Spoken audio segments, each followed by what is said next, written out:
Okay. Chapter 36.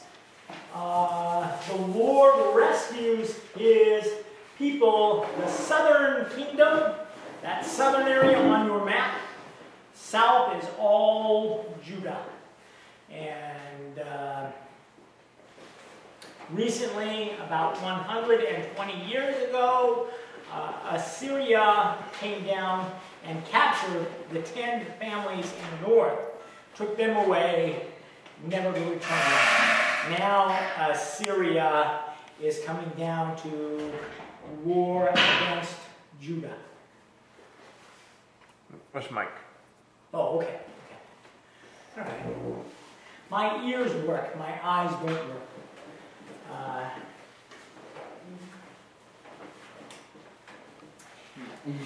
Hezekiah, the 14th year of that king, the king Sennacherib of Assyria came down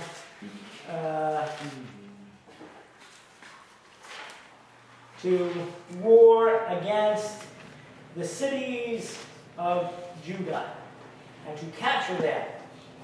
The king of Assyria sent his commanders with a large army from Lachish to the king Hezekiah in Jerusalem. And he stood and challenged the people at the upper pool on the road to the laundry man's field. Deaf people have that kind of naming things. The upper pool on the road to the laundry man's field. Deaf people. They have gotten similar. When I was in Des Moines, the first month that I was there, my friend Arlene Van Hemert, Arlene told me, I have to leave. I said, "Bye, where are you going?" She said, "I'm going to do laundry." And I said, "That's the sign for Sweden." Yeah, there's a reason for that, too. I know. The lady who ran the laundry was Swedish. Yeah. And all of the deaf children at ISD, when they told them, "Your bed linens, take them off, take them over to the laundry." Yeah. The Swedish woman is what they meant, but laundry became laundry in Iowa. And I remember, because I did the same. I remember. Yeah. I remember that. Laundry is not the same in other states. It is not in Colorado, not in California. Yeah, laundry. Yeah. Sign English, laundry, English sign. Yeah, but laundry in Iowa. So yeah. I learned that sign, and I thought, "You're going to Sweden?" No, going to do her laundry. I think they changed it back though now. Yeah. But that was the old way, yeah. Well, and for many years, that lady worked there. Yeah, for 30 years. Yeah. And then they had to destroy the building because it was condemned. Yeah. Yeah, I remember that. So the laundry man's field, that's the field where the man who did the laundry worked in that field. That's why the name. Eliakim, who was in charge of the palace, the king's big home, and was like a son to Hilda,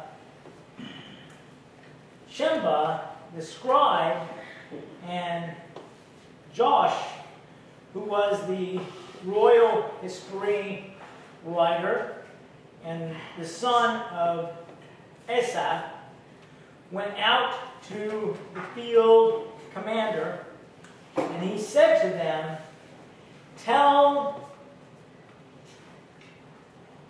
Hezekiah, this is what the great king, the king of Assyria, says.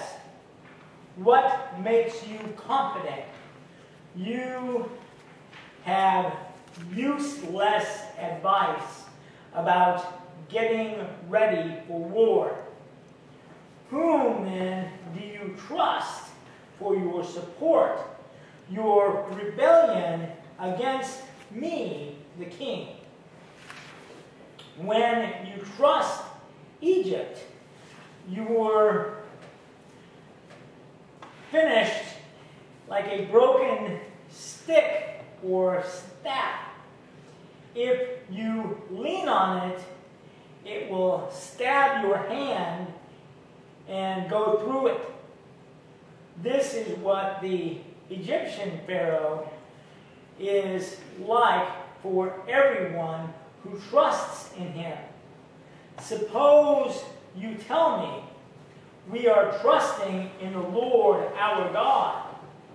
He is a God who worships and altars Hezekiah got rid of. Hezekiah told Judah and Jerusalem, worship at this altar. Now I will make a deal with my master, the king Assyria. I will give you 2,000 horses if you can put riders on them. How can you defeat my master's lowest officers when you trust in Egypt for chariots and horses? Have I come to destroy this country without the Lord on my side? The Lord said to me, attack this country and destroy it. Then Eliakim, Shebna, Joah said to the field commander, speak to us in Aramaic, since we understand that language. Do not speak in the Judean language as the king. There are people on the wall listening. But the field commander asked, did my master send me to tell only the few people, your master? No, didn't send me with soldiers sitting on the wall who will eat their own excrement and drink their own urine with you. The field commander said that the people on the wall, the soldiers who are up there watching the discussion, those soldiers will be most severely punished. So they should listen, they should hear the discussion also. The 3 bosses who were sent out to discuss, for Israel's bosses went out to discuss, they wanted him to speak in a different language that the soldiers did not understand. But the boss of the Assyrian army said, I will tell them that later they will eat their own food and they will drink pee. That's not nice.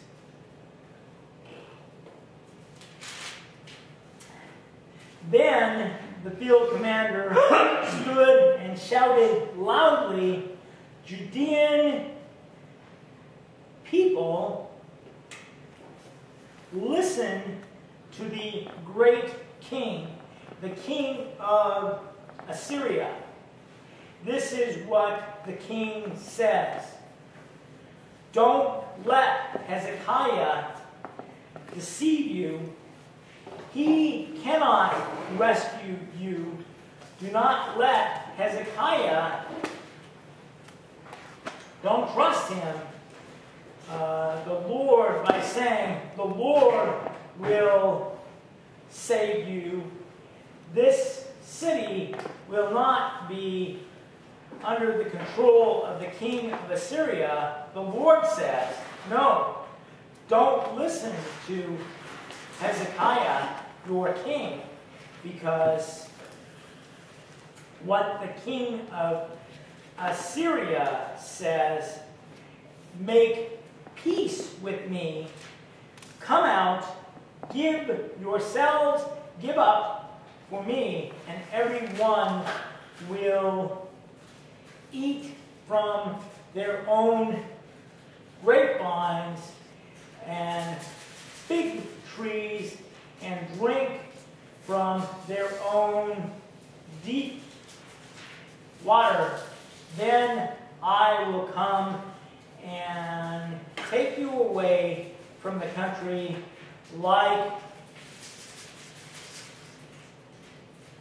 and bring you to a country like your own country, the country full of grain and new wine, country with bread and vineyards, and do not let Hezekiah mislead you and say to you, the Lord will rescue us.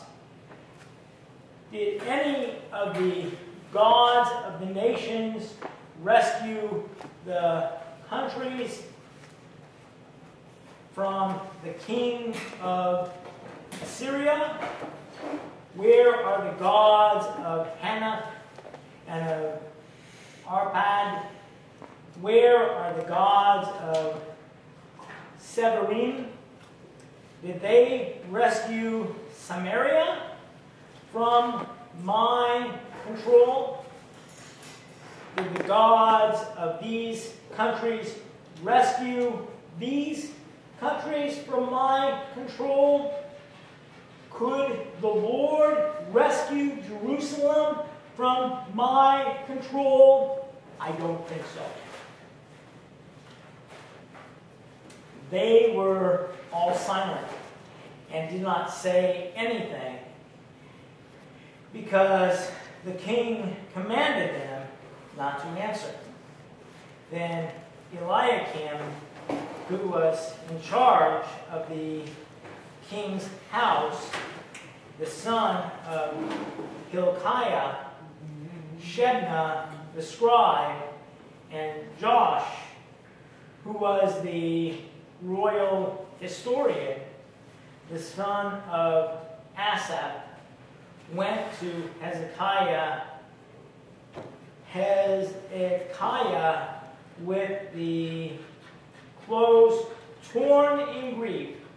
They told him the message from that field commander.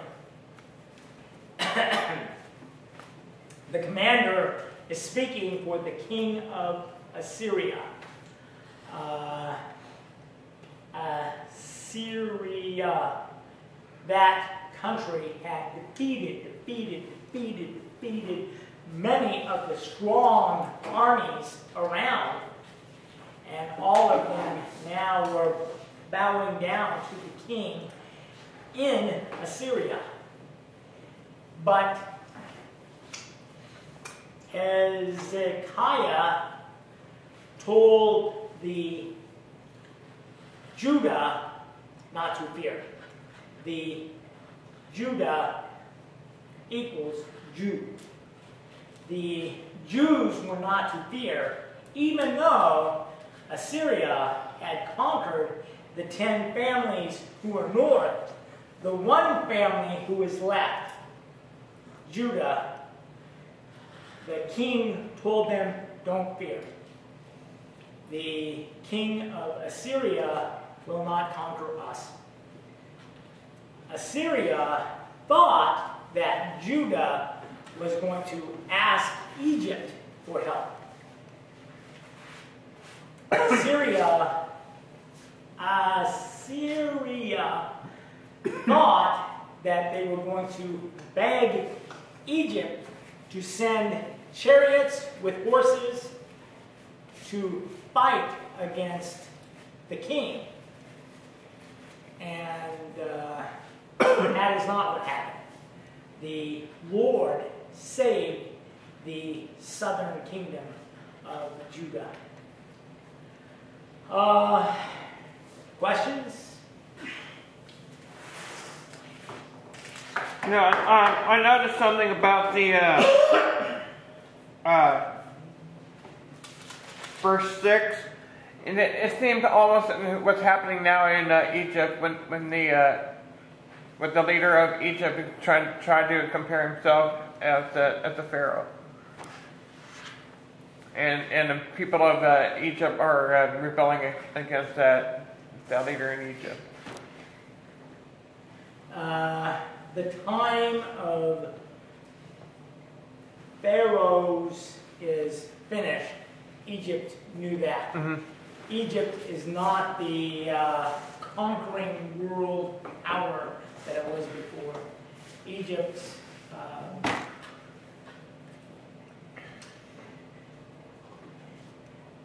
the 12 families who called themselves Islamic countries, those Islamic countries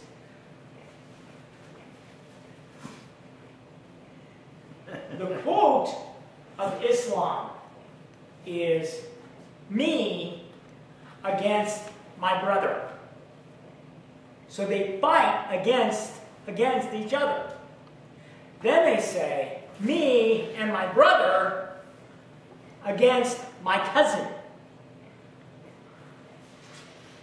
And they fight together against other Islamic countries. But in the end, they say, me, my brother, and my cousin against the world. So the concept is, well, Iraq and Iran have a long history of warring against each other. Mm-hmm. And America has a long history of providing guns and planes and tanks and weapons of every kind to one country, and then later to the other country. When the first war with Iraq was fought, when Daddy Kuwait. when Daddy Bush sent our planes over to drop all of the bombs from Vietnam that were left, they sent the planes over to just drop all of the bombs from Vietnam. When we were finished, drop them all on Iraq. And Iraq sent planes. They sent 200 of their best fighter planes. They sent them to Iran so that they would be safe, because we were bombing the airports from Iraq. So they sent them quickly to Iran. And when we finished the war in less than 1 year, we finished, and Iraq said, now we want our planes back. Iran said, what planes? Funny, they said, your planes? We don't know what planes you are talking about. Iran and Iraq are not good neighbors. They continue to fight with each other.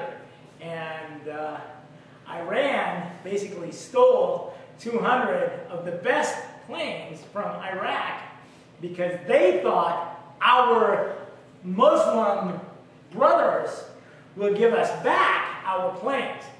And they said no. But the Islamic countries who gave Bin Laden, who gave him most of his money that he used to buy the terrorists? America. America supported him with a lot of money and gave him money because he was helping in both Arabia and in Iraq. And now they regret it. Yeah. Well, now he's dead, finally. But, I mean, we support people that are not our friends. We give them money, we give them weapons, we give them so much. Right now, our country is thinking of leaving Afghanistan. We are going to leave the country of Afghanistan with many, many, many, many American weapons. That'll be a bad thing. Yeah. When our army leaves, the weapons are left in the country. And not a good idea. no. They need to remember 9/11. Yeah. Yeah. It is very crazy that we are going to trust our new friends there. The people wanted us to come over and take out the commanding Taliban. The Taliban was very, very harsh against the Afghan people. Why? The Taliban were the pets of Russia. When Russia was fighting Afghanistan, they had a group of people ruling the country for Russia, and that group was called the Taliban. And now we went over and took them out and set up our friends. No one is our friends. The only country they hate worse than America is Israel. They do hate Israel more than America. But all of the Islamic countries, the 12 countries, all of them hate America. Except for Israel. Well, Israel is not one of the 12. Israel is left from Isaac. And the other 12 countries all call themselves children of Abraham through Ishmael. It is interesting that those countries were not set up until 600 years after Jesus, but they call themselves the children of Ishmael, who lived 2,000 years before Jesus. Understand? And that's why we have trouble. Well, And then someone like Obama said, I will go over and make peace there. Good luck. President like Carter, oh, I will go over and make peace there.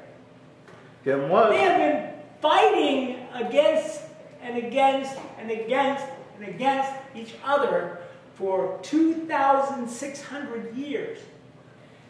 And we will make peace there? The Bible said it would never have peace. It's not gonna happen. The Bible even said that. Yeah. With the two brothers. Yeah. Yeah. With Esau and Jacob. No. It's Isaac and Ish. That's what the other two brothers too. Okay.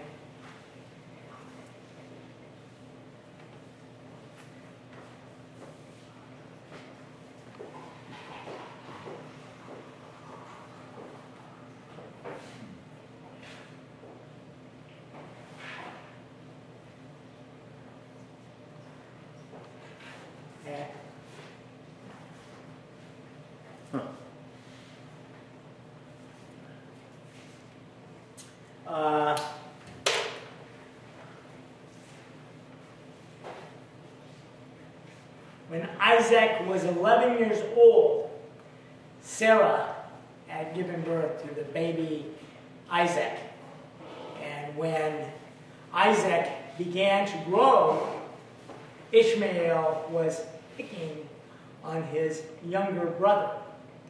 And when Sarah saw that this big boy is picking on her son, they were thrown out.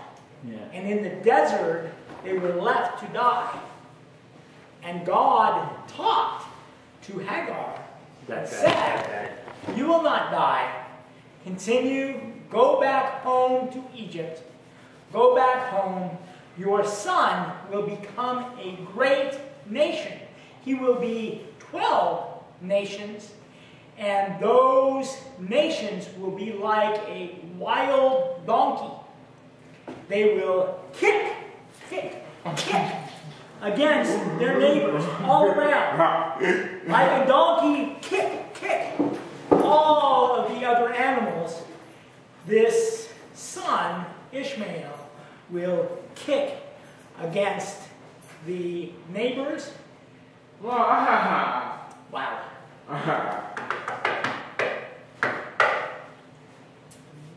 But the Muslims, they're never stopping kicking. And they never will. For 2,600 years, that's happened.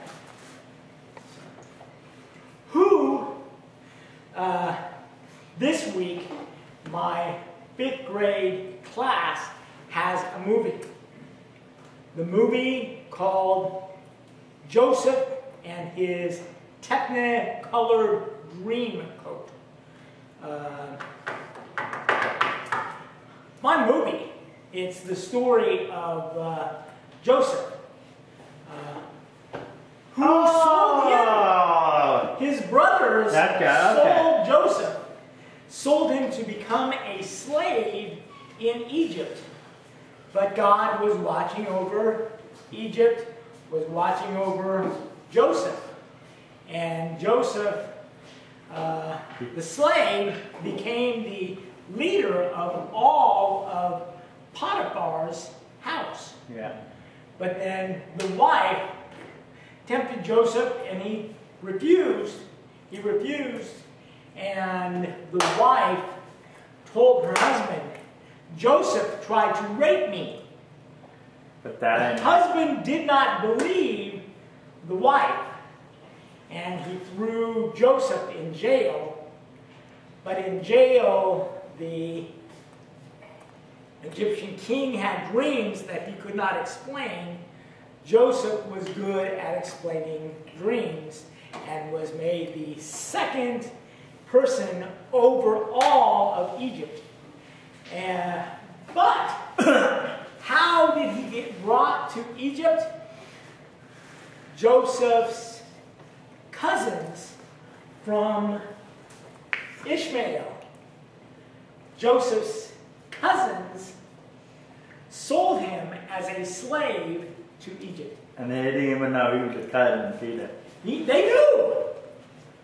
Ishmael went to his father's funeral. Oh, Ishmael went when Abraham was buried. All of the two families were there. And Ishmael knew the 12 sons of Isaac. He knew them. Of Jacob, he knew them. And still, a slave, fine. We'll buy him as a slave. We'll sell him in Egypt.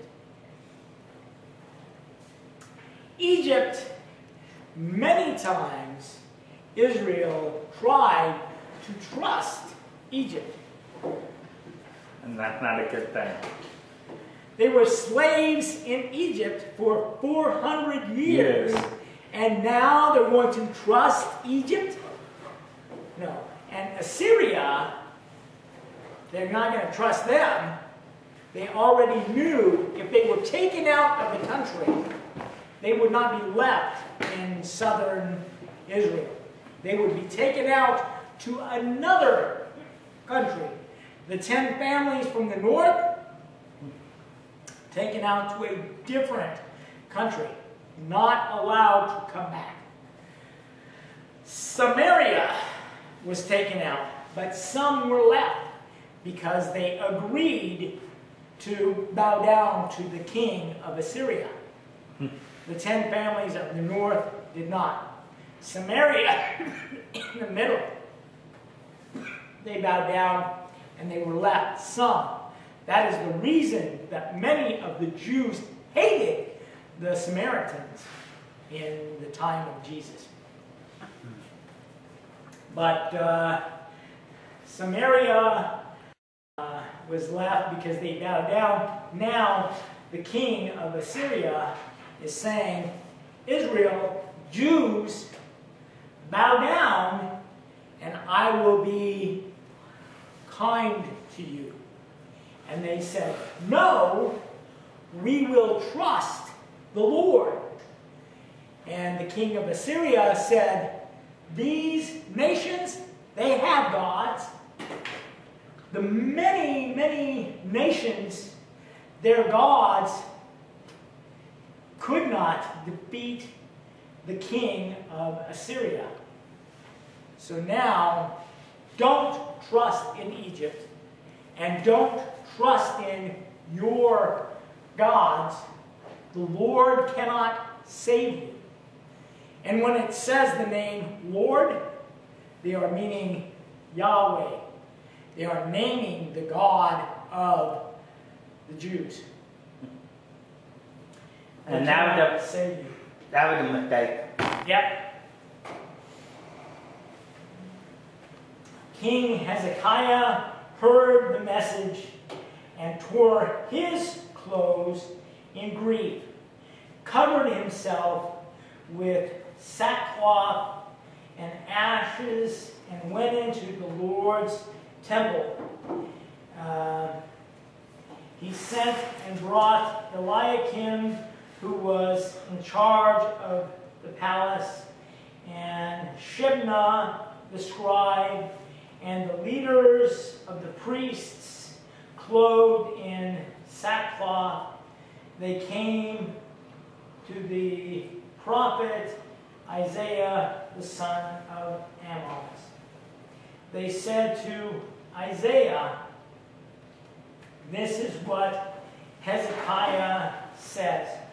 Today, filled with misery and punishment and disgrace, we are like a woman who is about to give birth, but does not have any strength to give birth.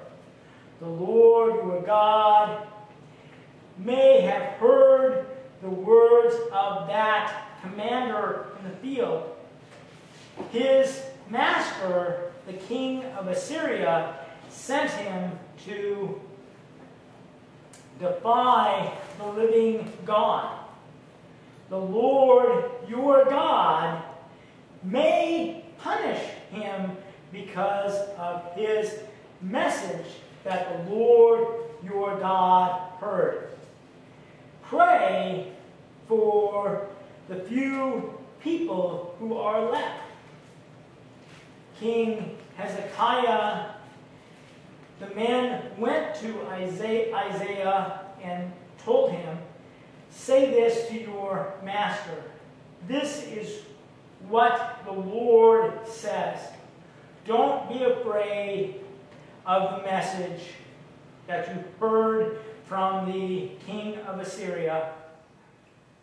The assistants who slander me, I am going to put a spirit on him that he will hear a rumor and return to his own country.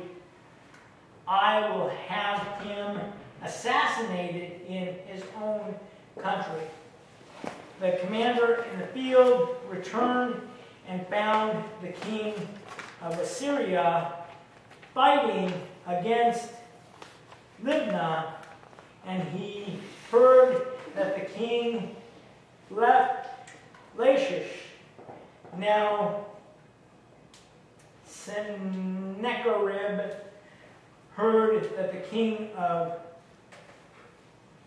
Perka of Sudan was coming to fight him. When he heard this, he again sent messengers to Hezekiah, saying, "Tell King Hezekiah of Judah, don't let the God whom you trust deceive you by saying Jerusalem will not be controlled by the king of Assyria. What you heard the king of Assyria did to all the other countries, how he destroyed them, he will rescue Gozan and Haran and Reseph and the people of Eden who were in Telzar, where the king Hamath, the king Arpad, and the king of the other cities of the Sephardim, Hena and Ava. Hezekiah took the letter from the messenger and read it and sent it to the Lord's temple. He spread it out in front of the Lord and prayed to the Lord, "Lord of armies, God of Israel, you are enthroned over the angels. You alone are God of the kingdoms of this world, and you made the heaven and the earth. Turn toward me, Lord, and listen. Open your eyes, Lord, and see. Listen to the entire message of the king Sennacherib. He is defying the living God. It is true, Lord, that the king of Assyria has destroyed every country. They have thrown out the kings, the gods from those countries. They've thrown them into the fires because their gods could not save them. They are not real gods. They're only wood or stone idols made with human hands, so that the Assyrians have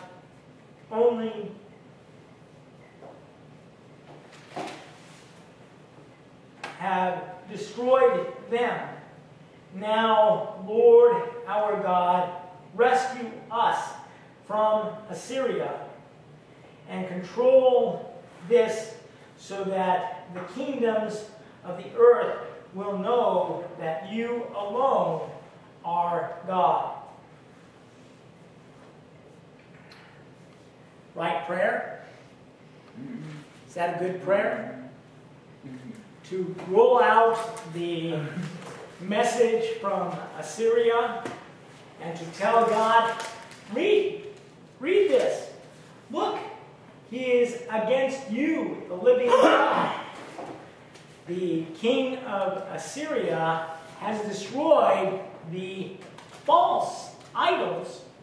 He has thrown the kings into the fire because their gods could not save them. But you are the true God.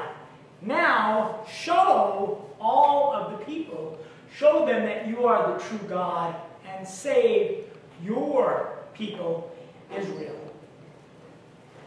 Good idea? Good prayer? Well, there is a part in the Bible that says that thou shalt not tempt God. Well, is this testing God?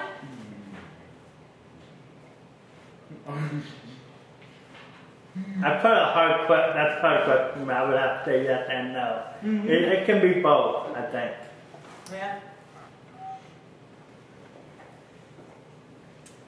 If a person gets cancer and God cures that person, no doctor could explain that, but God cures that person. Does that show his glory? Yeah. Okay. This country, the armies of Assyria are like cancer. They have destroyed so many countries. They have destroyed them, finished. And no one could save them. Assyria, like cancer, now is coming against Israel. And Israel is saying, hey, you're the true God. I know it. You are the only God, and you alone can save us. When you save us, then your glory will show to all of the other nations who have been defeated, finished. Now, your king will be thrown into the fire. Your temple will be destroyed. Your altar torn down. If you save us, those nations will know that we have the true God. And your glory will show when those nations could not win against Assyria. Now your Jerusalem, your precious city, will show. The Assyrian wanted to come and war against us and defeat us, but they couldn't. How will God save them? He will put a spirit in. Yeah, the king will be killed, assassinated by his own sword. Yeah, by his own people. It will not be a war against someone and their army comes and kills the king. Yeah. It will be his own people that kills him. And that is how it is saved. Yeah. So we'll pick up in the middle of 37.